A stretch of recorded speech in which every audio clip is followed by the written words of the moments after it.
how does a software company basically go from $9 billion to $30 billion in revenue? Right, in just a matter of months. Yeah, exactly, just months. And why is that unprecedented leap suddenly terrifying one of the most entrenched, powerful defense contractors in the world? Well, I mean, it completely breaks our historical understanding of how enterprise tech scales. Yeah. For decades, business-to-business software growth was this grinding, methodical process. Right, acquiring clients one by one. Exactly. And the timeline we are seeing right now is basically forcing the entire market to throw out the old valuation playbooks entirely. Welcome to another deep dive. Today, we are unpacking this fascinating, super high-stakes collision between, well, artificial intelligence rivalry, a legendary billionaire short seller, And a and, sudden geopolitical shift. yeah, a shift that is just sending absolute shockwaves through the stock market right now. It really is. So for you listening, I was reading through our stack of sources for this deep dive. We're pulling from NAI 500, The Economic Times, some rapid-fire stock reporting on stock twits, and some incredibly sharp analysis from the Motley Fool. hmm And the central drama jumping right off the page is the sudden vulnerability of Palantir Technologies. We are looking at how a secretive new AI model and, an unexpected global ceasefire wiped out billions in value from one of the most expensive tech stocks on the S&P 500. Yeah, and the catalyst for this whole market panic actually started with an SEC filing. Oh, right, the Michael Burry file. Exactly. Michael Burry, the investor famous for anticipating the 2008 housing crash and the Big Short, he revealed this massive $9.2 million bet against Palantir. Wow, 9.2 million. Yeah, he purchased long-dated put options in the third quarter. And buying long-dated puts, that isn't a day trade. It means he is betting on a fundamental systemic decline in the stock's value over an extended horizon, right? Right. He isn't just playing a bad earnings quarter. He's basically betting that the underlying structural thesis of the company is flawed. Yeah, and he didn't exactly leave his reasoning up to the imagination either. No, he did not. Before deleting the post on X, Burry flat out stated that the AI startup Anthropic is, quote, eating Palantir's lunch. Which is quite the statement. And the metric he used to justify that claim is what the entire enterprise software industry focuses on, which is annual recurring revenue, or ARR. Right. The Motley Fool analysis we're looking at highlights this stark contrast. Anthropic's ARR absolutely skyrocketed from $9 billion to $30 billion. In just a matter of months. Literally just months. Okay, let's unpack this. Yeah. Because to fully grasp why that specific number is causing a panic, you really have to understand the historical context of software growth. A $21 billion leap in a few months is something we have almost never seen. It's like, well, think of it this way. Anthropic is like a viral, highly scalable digital product. Like an app anyone can download instantly. Exactly. Anyone can download it instantly.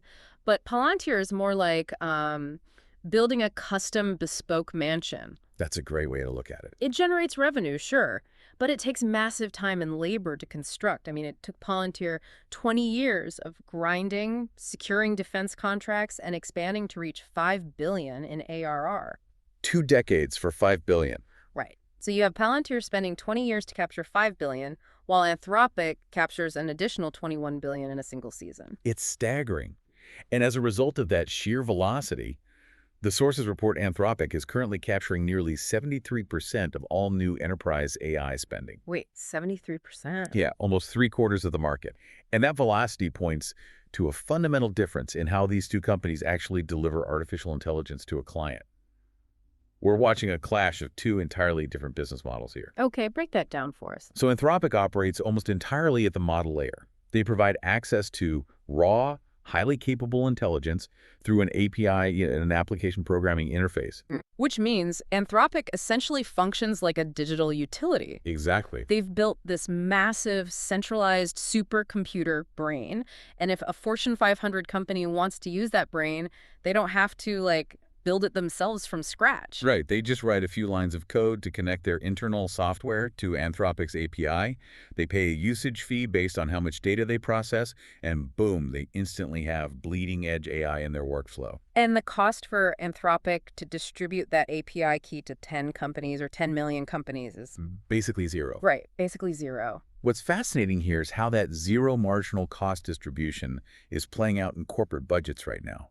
Chief information officers are under immense pressure to show immediate return on investment with AI. Oh, absolutely. Everyone wants AI right now. Right, and they want frictionless plug-and-play solutions. The data shows roughly 1 in 4 tracked companies is now paying for Anthropic services, mainly because they can spin it up in an afternoon without overhauling their entire IT department. Palantir's delivery mechanism is, well, the complete opposite of frictionless. Yeah, because they operate on a professional services model. Palantir relies heavily on what they call FDEs, forward deployed engineers. Right, human element. Right. These are highly paid, highly skilled software engineers who physically or virtually embed with the client. When Palantir lands a contract with, say, a massive hospital network, they don't just email over a login credential. No, they sent a whole team. Yeah, they send a team of FDEs to spend months untangling messy 30-year-old legacy databases, cleaning the data, and mapping it into a unified system that an AI can actually read. And that bespoke integration is incredibly valuable to a hospital with unstructured data, but, and this is the big, it requires human labor. Critics of Palantir's valuation point out that their revenue is fundamentally tied to this headcount. If Palantir wants to double its revenue, they generally have to hire, train, and deploy twice as many engineers to handle twice as many custom integrations. So they hit a ceiling. Exactly. They just do not enjoy the pure exponential software margins that a company like Anthropic gets from just routing more API traffic to the exact same model. Wait, if Palantir's model is so unscalable, how do they just report almost $4.5 billion in revenue and nearly 70% revenue growth in Q4? That's the million-dollar question, isn't it? I mean, the stock twits and financial reports show they have strung together 10 straight quarters of accelerating growth. You simply do not hit 70% revenue growth at a multi-billion-dollar scale if your model is entirely unscalable and bogged down by human consulting. Fair point. And the Q4 numbers are objectively strong. Palantir has made major strides in templating their platforms, like their newer AIP system, so they can deploy it faster than they did, say, 5 years ago. Okay, so what's the issue? The problem analysts are flagging isn't whether Palantir is a growing, successful business. The problem is the absolute perfection demanded by their stock price. Ah, the valuation. Right. When a company is trading at the multiples Palantir is, the market assumes hyperscalable, software-like margins into infinity.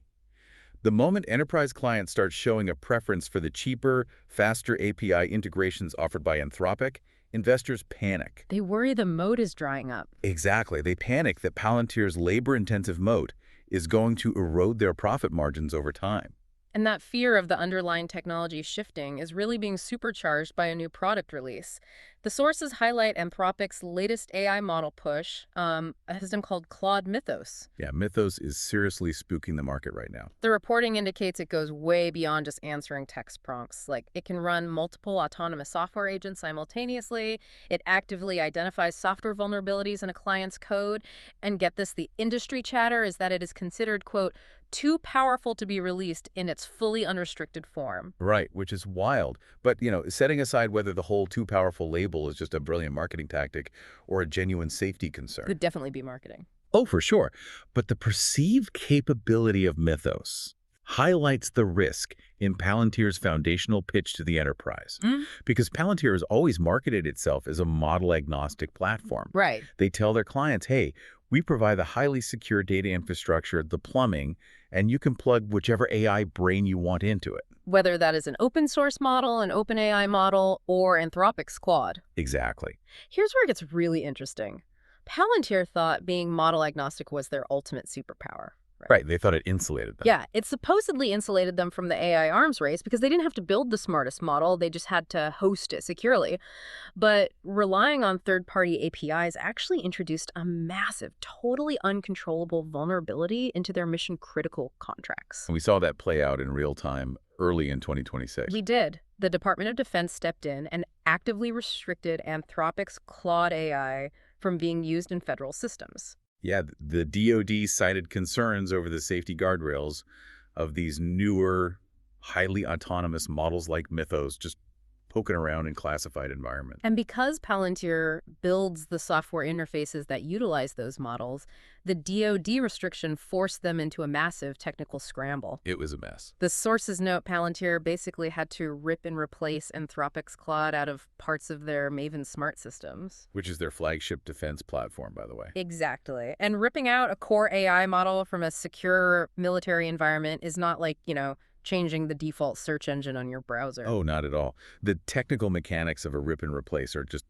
brutal on a company's profit margins. Even if your platform is technically model agnostic on paper, the specific prompt engineering, the vector database queries, the security wrappers, all of it is optimized for the quirks of the original model. So it's baked in. Deeply baked in. So when the DoD forces you to swap Anthropic out for a different model, your forward-deployed engineers have to spend thousands of hours rewriting code, testing new edge cases, and putting the entire system through a rigorous new security audit. And delivery timelines just get crushed. Exactly. It effectively proved that model agnostic does not mean immune to supply chain risk.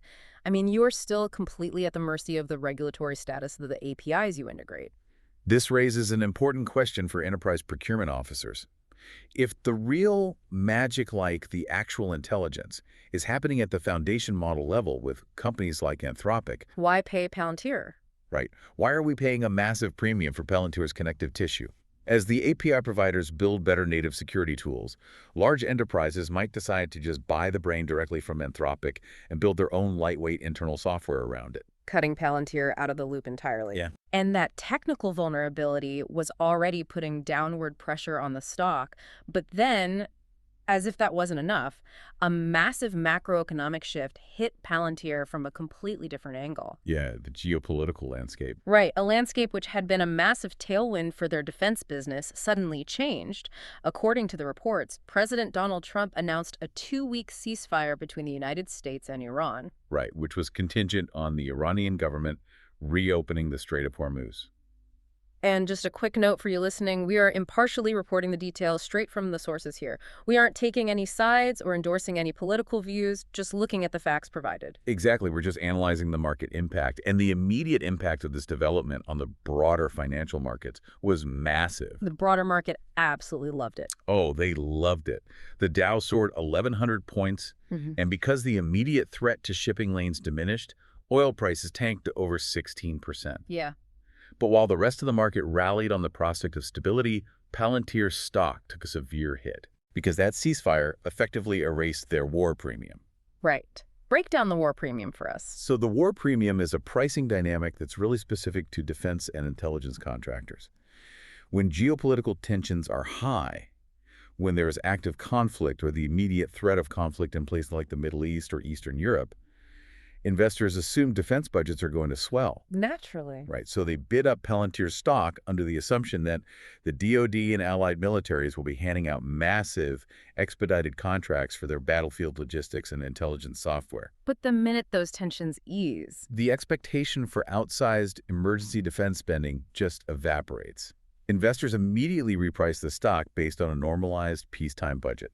and when you pull that war premium out of a stock that is already priced for absolute perfection, the drop is violent. Let's look at the actual valuation math the sources provide, because it explains why Palantir is so sensitive to these shifts. Palantir was trading at a price-to-sales, or PS ratio, of 85. Which is wild. A PS ratio of 85 is almost unfathomable for a mature enterprise software company. Yeah? It means investors were paying $85 for every single dollar of revenue Palantir generates. Wow. The reports note this is roughly 38 times their projected 2027 sales.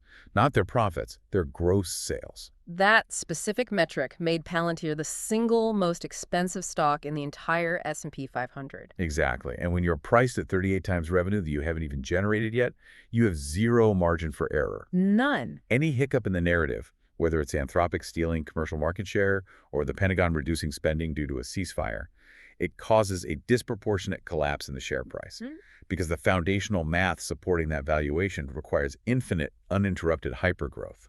There is a vocal counter-narrative from Palantir bulls that we need to address, though. Dan Ives, a prominent analyst at Wedbush, maintained a $230 price target and an outperform rating on the stock through all this volatility. Yeah, his thesis is that there is a, quote, golden path in government and enterprise AI. Ives argues that while an Anthropic API might be fast and cheap, large institutions care more about absolute security, auditability, and data provenance. Right, they need to know exactly why the AI made a decision. Exactly, especially if that decision involves troop movements or patient care. Palantir's CEO, Alex Karp, went on CNBC to aggressively defend the company along these exact lines. He basically argued that their systems are mission-critical, deeply embedded in the client's infrastructure, and just cannot simply be swapped out for a lightweight chatbot API when security is on the line. If we connect this to the bigger picture, the market is currently deciding whether the underlying value of artificial intelligence lies in the raw capability of the model or in the secure infrastructure required to deploy it. Right. Palantir definitely has an incredibly sticky product once it is integrated into a government agency or a hospital. So, The switching costs are astronomically high. But the reality of public markets is that a stock trading at 85 times sales cannot survive a dual-front assault without a severe repricing of risk. right, losing commercial momentum to a faster tech competitor while simultaneously losing a macroeconomic tailwind like the war premium. That's just too much friction for that kind of valuation. So what does this all mean? For you listening, we are watching a real-time stress test of the next decade of the tech economy. The battle lines have been drawn between foundation model providers like Anthropic, who are racing to offer raw, frictionless intelligence at basically zero marginal cost, Right. and infrastructure platforms like Palantir, who argue that raw intelligence is totally useless without a secure, bespoke operating system to manage it in the real world. It really forces us to question what the ultimate commodity in the AI age will actually be. And that leads to a final provocative thought to take away from this entire saga. As these large language models become faster, cheaper, and more universally capable, the brain itself might just become a ubiquitous commodity, right? Much like cellular data or cloud storage. Just something running in the background. Exactly. And if the intelligence layer is cheap and everywhere, perhaps the true trillion-dollar business isn't building the smartest AI model. Perhaps the ultimate winner will be the company that builds the only secure containment system trusted enough to prevent that hyper-powerful commodity from accidentally breaking the enterprise. The plumbers, not the brain surgeons. Right, the plumbers might end up winning the war in the long run. Thank you for joining us on this deep dive. Keep questioning the consensus, look closely at the underlying math of these massive valuations, and, keep exploring these intersections where cutting-edge technology collides with global markets. We'll catch you next time.